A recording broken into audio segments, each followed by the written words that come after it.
Hello students, this is class 9th chapter 2 polynomials. Last video मैंने आपको बताया था कि फैक्टर थ्योरम को यूज़ करनी कैसे है, रिमाइंडर थ्योरम को कैसे यूज़ करनी है। मैंने इसमें क्वेश्चन नंबर 1, 2 और 3 तक किए थे। क्वेश्चन नंबर 4 और 5 मैंने आपके लिए छोड़ा था कि मैं आपको क्यूबिक और क्वाड्रेटिक अलग से फैक्टराइज करना सिखाऊंगी कि उनको फैक्टराइज करते कैसे हैं एक्चुअली में। फाइन, नाउ सी, अगर सबसे पहले हम करते हैं क्वाड्रेटिक को, क्यूबिक को बाद में देखेंगे कि अगर क्वाड्रेटिक गिवन है तो कैसे करते हैं। सबसे पहले क्वाड्रेटिक की बात करते हैं। 9, 10, 8, 9 में आपने सीखा था फैक्टराइज करना, बट वो सिंपल वाला एक्सरसाइज था, इसमें अलग है। वहां पे भी थे एक दो क्वेश्चंस इस तरीके से। सीधे सीधे हम देखते हैं। फॉर एग्जांपल, अब स्टैंडर्ड फॉर्म क्या होती है क्यूबिक के पहले? स्टैंडर्ड फॉर्म होती है ax² plus bx plus c। तो अगर क्वेश्चन स्टैंडर्ड फॉर्म में नहीं है तो पहली चीज आपको उसको स्टैंडर्ड फॉर्म में लिखोगे। स्टैंडर्ड फॉर्म में क्या होता है? This is decreasing order of the variable ax² plus bx plus c। Suppose you have the question x², suppose 5x and plus 6, x² plus 5x plus। Now how to factorize this? ठीक है, इसमें अगर हम देखें what is my a? My a is 1, coefficient of x²। कुछ है इसके साथ नहीं है तो we'll write 1 only। b कितना है? b है मेरे पास 5 और c कितना है? t है प्लस 6। प्लस 5 प्लस 6 लिखेंगे रादर, क्योंकि प्लस माइनस की बेस में हमको जरूरत पड़ेगी। ठीक है, अब हम क्या करते हैं इसमें, हमें ऐसे दो नंबर देखो इसमें लिखा है फैक्टराइज। ये फैक्टराइज होता है by splitting the middle term. Middle term होती है जो x के साथ होती है। ये नहीं कि अगर मैंने 6 पर लिख दिया तो वो मिडिल टर्म बन गई, नहीं। Middle term is the factorise by the middle term with x। जो विद x जो x के साथ होती है उसको हम फैक्टराइज करते हैं स्प्लिट करके। कैसे करना है इसको, हमें स्प्लिट करना है। अब 5 को कैसे स्प्लिट कर सकते हैं? 5 तो 1 + 4 भी 5 होता है, 4 + 1 भी 5 होता है, 2 + 3 5 होता है और 3 + 2 भी 5 होता है। तो इन चार ऑप्शंस में से हम कौन सा ऑप्शन लेंगे? हमको ऐसे दो नंबर फाइंड आउट करने हैं जिनको मैं प्लस करूं। जनरली बता रही हूं, अगर प्लस करूं तो आंसर आए ओनली बी, कोएफिशिएंट बी आए। और अगर दोनों को मैं क्या करूं, मल्टीप्लाई करूं, तो आंसर हमेशा आए कितना? a × c मिला के। कितना? a × c। अगर a वर्ग है तो बहुत अच्छी बात है कि c की वैल्यू आपको सिर्फ फाइंड आउट करनी है। मैं एक क्वेश्चन बताऊंगी जिसमें आपको दोनों चेकआउट करना पड़ेगा। ठीक है, अब देखो प्लस का 5 कब आ सकता है? देखो कितना आना चाहिए, यहाँ पे भी आना चाहिए 5 और AC कितना है 6 × 1, तो आंसर आना चाहिए 6। तो ऐसे दो नंबर्स जिनको प्लस करूं तो 5 आए और मल्टीप्लाई करूं तो कितना आए 6 आए। ऐसे दो नंबर्स हैं 3 और 2, प्लस का 3 और प्लस का 2। तो अगर मैं इस क्वेश्चन पे आऊं तो I can write this question as x² plus 5x plus c। Question ये था। तो क्या करना है आपने, आप अपने फर्स्ट और लास्ट को सेम रखिए। Don't touch your first and last term. सिर्फ स्प्लिट किसको करना है? इसको। 5 को लिखा मैंने 3x और 2x। अब कॉमन मिस्टेक जो बच्चे करते हैं, बच्चे क्या करते हैं, बच्चे से लिखते हैं 3 + 2x। 3 + 2x नहीं लिखना, 3x + 2x लिखना है। मैंने सिर्फ 5 को स्प्लिट किया है, किसमें? 3 और 2 में। 3 + 2, x तो दोनों के साथ रहेगा ना। ठीक है, अब हो गई 4 टर्म, 3 से बन गई 4। अब देखो ये फर्स्ट 2 को लो हमेशा और लास्ट 2 को लो। फर्स्ट 2 को कर लेती हूँ, क्या कॉमन इन दोनों में? कॉमन लेना आता है आपको। इसमें भी x × x है, इसमें भी 3 × x है, तो x is common and we are left with यहाँ से एक x बचता है प्लस बीच में यहाँ से 3 बचता है प्लस। अब इन दोनों में क्या कॉमन है? लास्ट 2 में 2 की टेबल में 6 भी आता है, so we can take 2 common from here and x + 3 is remain. ठीक है, now again this and this we have again 2 term. Now what is common? next step देखो हमेशा ब्रैकेट में सेम चीज आनी चाहिए। अगर ब्रैकेट में सेम स्टेप नहीं आया, सेम चीज नहीं आई है, means you have done some mistake. Fine, तो हर स्टेप में आप देखते चलिए कि कहाँ कहाँ बच्चे क्या क्या कॉमन मिस्टेक करते हैं। now x + 3 is common from these two and we are left with x + 2 inside. So this is the factorization of this question. So this is how to factorize a quadratic. Clear है बात? एक question और देखते हैं इसका, जिसमें एक ही place पे 1 ना होके कुछ और हो। मैं एक्सरसाइज 2.4 का क्वेश्चन नंबर 4 उठा लेती हूँ। फर्स्ट पार्ट मैंने छोड़ा था, वो समझ भी आ जाएगा आपको और क्वेश्चन हो भी जाएगा। क्लियर है कैसे करना है? अब देखिए मैंने कहा था दो नंबर ऐसे फाइंड आउट करने हैं जिनको प्लस करूं तो b आए। b कितना है इसमें? -7। और दोनों को मल्टीप्लाई करूं तो कितना आंसर आए? ये आपको ना पेपर में करके देखने की जरूरत है, थोड़ा रफ में कर लेना। ये वाला जो प्रोसेस जो मैंने इतना किया है ना, ये देखो जो मैंने ये किया है ना, ये मैंने सिर्फ आपको समझाने के लिए, this is the understanding part. आप यहाँ से डायरेक्ट यहाँ पे आ सकते हो। क्लियर है? ये पेपर में आपको शो करने की जरूरत नहीं होती, ये सिर्फ मैं आपको समझाने के लिए कर रही हूँ, नेक्स्ट क्वेश्चन में नहीं करूँगी। इज इक्वल टू कितना है, a इंटू सी। ए कितना है इस बार, a है 12 और c कितना है 1, तो c इंटू, अब बच्चे क्या करते हैं सिर्फ 1 ले लेते हैं, 1 नहीं, a इंटू सी दोनों लेने होते हैं। सो 12 into 1 which is answer is 12। तो ऐसे दो नंबर जिनको प्लस करूँ तो -7 आए, मल्टीप्लाई करूँ तो कितना है 12 आए। कौन कौन से दो नंबर होंगे ऐसे? अब याद रखो नंबर सिर्फ ऐसा नहीं है कि सिर्फ प्लस के होंगे, दोनों प्लस के भी हो सकते हैं, दोनों माइनस के, एक प्लस का एक माइनस का, ऐसे भी हो सकते हैं। तो देखो -3 और -4 को अगर ऐड करती हूँ तो -7 आएगा, और अगर उन दोनों को सेम नंबर्स को, डोंट चेंज द नंबर, और दोनों को वही -3 -4 करती हूँ तो आंसर कितना आएगा 12 आएगा। So can I factorise this now? Now 12x² -3x -4x + 1, first और लास्ट को मैंने ऐसे रखा और इसको मैंने लिख दिया क्या, -3 और -4। क्लियर है? Now can we take common? Now what is common from the first two and from last two? What is from first to common? 3x is common and what we are left with inside? यहाँ से कितना आया, इसको 4 into 3 लिख सकते हैं।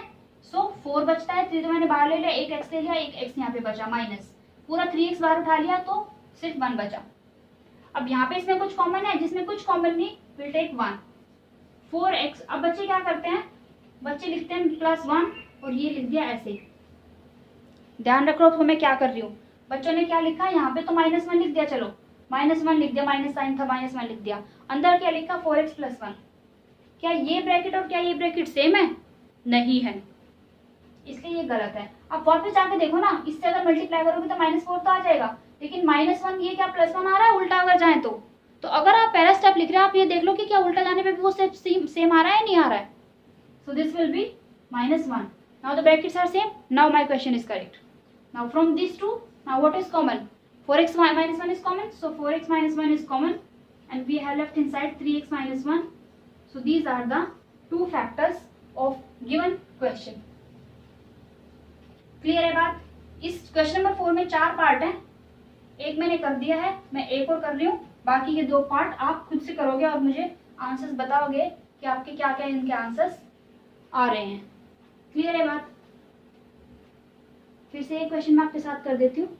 The fourth question, 3x² -x -4। ठीक है, देखिए दो नंबर्स जिनको प्लस करूं तो कितना आएगा, इसका कोएफिशिएंट x का कोएफिशिएंट कितना है -1, और दोनों को मल्टीप्लाई करूं तो कितना आएगा, थोड़ा ऐसे लिख लेते हैं तो सिंपल हो जाता है, 3 × -4 तो -12। कौन से नंबर होते हैं ऐसे? जितना मुझे याद आ रहा है, कितनी टेबल होती है, मुझे लगता है -4 और 3 होना चाहिए। आपको क्या लगता है, कुछ और होना चाहिए तो बता दो भाई। Keep your first and last as it is, और इसको क्या लिखेंगे, -4x और +3x। फर्स्ट कॉमन, लास्ट 2 कॉमन। इसमें क्या कॉमन है, x कॉमन है, सो 3x -4। इसमें कुछ कॉमन है ही नहीं ना, तो 3x और -4 में कुछ कॉमन नहीं होता, तो +1 एंड 3x -4। देखो ब्रैकेट्स भी सेम है तो सेम आंसर आ रहा है हमारा, 3x -4 common and from inside we have x + 1. So these are the two factors of given quadratic question number 4, fourth part, exercise 2.4 class 9 maths polynomial chapter 2। बात समझ में आती है? ये वो क्वाड्रेटिक की बात। क्लियर है? अब आते हैं क्यूबिक पे। क्यूबिक को सॉल्व करना थोड़ा सा बड़ा प्रोसेस हो जाता है, क्योंकि पहले हिट एंड ट्रायल से चेक करना होता है और फिर उसमें बाद क्वाड्रेटिक आती है और फिर क्वाड्रेटिक को दोबारा से सॉल्व करना पड़ता है। ठीक है, मैं फिर से बोल रही हूँ, अगर आपको समझ में आता है अच्छे से आप लाइक करिए वीडियो को, कमेंट्स करके बताइए मुझे क्या क्या आंसर्स आते हैं, कोई suggestions, improvement, anything it can be fine, and share it with your friends. सबको समझ में आना चाहिए, सबको, किसी को चीज़ें नहीं समझ में आती हैं तो आप उसको सब्सक्राइब कर सकते हो, चैनल किसी को बता सकते हो शेयर करके कि भाई इनका देख सकते हो आप, अगर आपको चीज़ समझ में आती है तो, and subscribe the channel for the more updates. Now see the cubic, how to solve cubic, how to factorise cubic. Now see this is question number 5, आपके एक्सरसाइज का ये एक्सरसाइज 2.4 का क्वेश्चन नंबर 5 है, फर्स्ट पार्ट है। देखो first part बहुत easy है, बाकी के 3 पार्ट अलग है। ठीक है, करना कैसे, आपको वो बोल रहा है कि हाउ टू फैक्टराइज क्यूबिक। ठीक है, अब इसमें अगर देखो हम कैसे करते हैं क्वाड्रेटिक में, कि हम 3 पार्ट से 4 पार्ट बनाते हैं by splitting the middle term, उसके बाद हम कॉमन वॉमन लेते हैं और दोनों ब्रैकेट सेम होना चाहिए।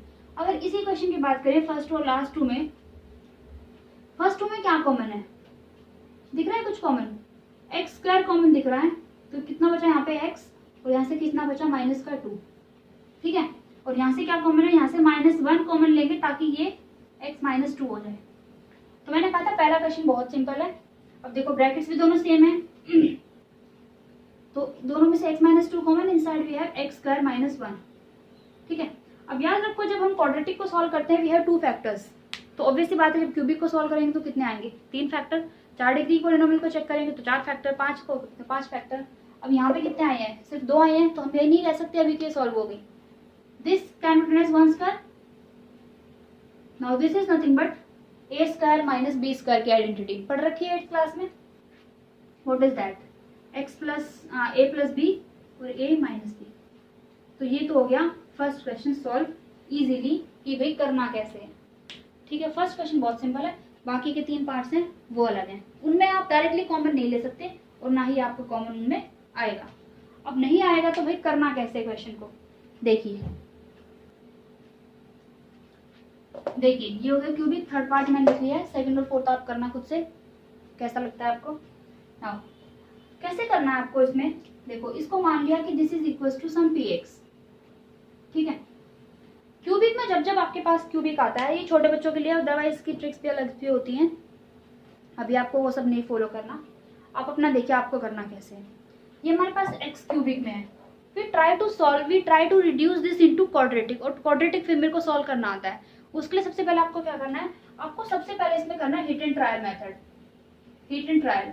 अब हिट एंड ट्रायल क्या होता है, देखो x की वैल्यू पुट करके देखिए क्या क्या, या तो 0 पुट कर लो, इधर +-1, इधर +-2, +-3, इनमें आपका आंसर आ ही जाता है आपकी जो बुक में है, आपकी जो 9th स्टैंडर्ड में है, उसके अलावा आपको ज्यादा ऊपर नहीं जाना होता आपको।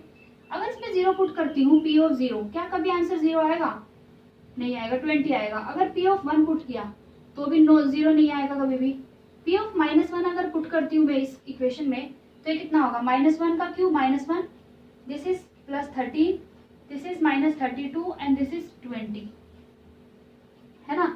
तो ये कितना हो गया, ये हो गया माइनस का 33 और ये हो गया प्लस का 33, तो आंसर आ गया 0, ठीक है।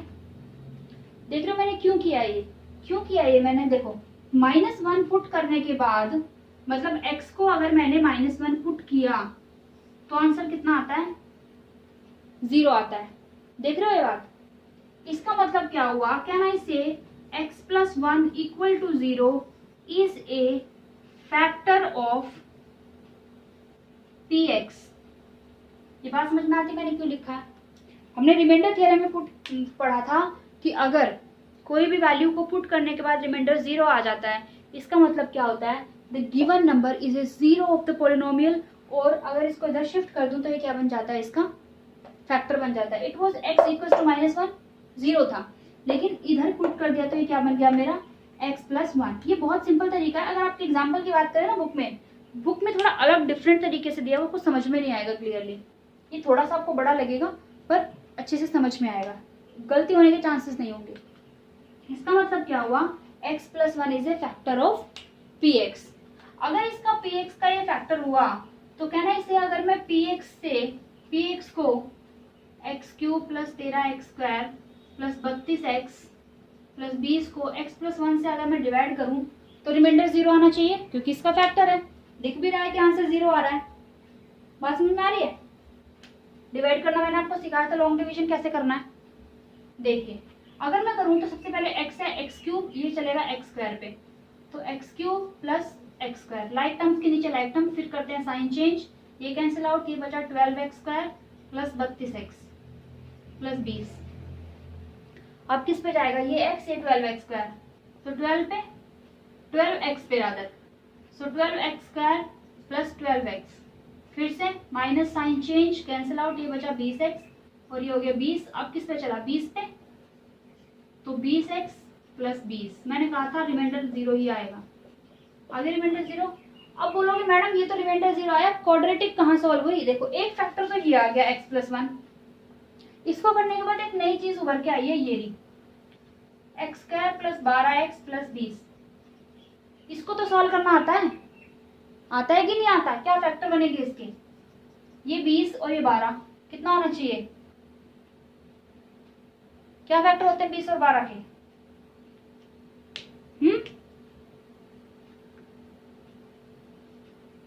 बताओ। 10 और 2 first two last two. First में क्या कॉमन है x, तो x प्लस 10, और लास्ट में क्या है 2, सो x प्लस 10। दोनों में क्या है x प्लस 10, और इधर क्या बचा x प्लस 2। ठीक है, और पहले से क्या था ऑलरेडी, एक x प्लस 1 था, मैंने कहा था 3 फैक्टर होते हैं, तो x प्लस 1, x प्लस 2 और x plus 10। We have the 3 factors of this cubic polynomial. So this is the process how to solve a cubic, ये how to factorize a cubic polynomial अगर आपको given है। सबसे पहले hit and trial check कर लो, इसको अगर आप रफ में भी चेक कर लोगे तो चलेगा, जरूरत नहीं है कि इसको आप फेयर में करके दिखाओगे, रफ में करके दिखाओ इसको और यहाँ से फेयर कर सकते हो। ठीक है, या फिर जो 0 आ रहा है उसको दिखा दो और फिर ये फैक्टर बोल के लॉन्ग डिवीजन करो, जो भी आपका क्वेश्चन आया उसको फिर से फैक्टराइज कर दो and you will get the 3 factors of the given cubic polynomial. Clear है बात? So this was your how to factorize a quadratic and a cubic. Clear है? लास्ट एक्सरसाइज इसमें बच गई जिसमें आपके सिर्फ फॉर्मुलेज हैं और फॉर्मुले के बेसिस पे आपके सारे क्वेश्चंस होने हैं।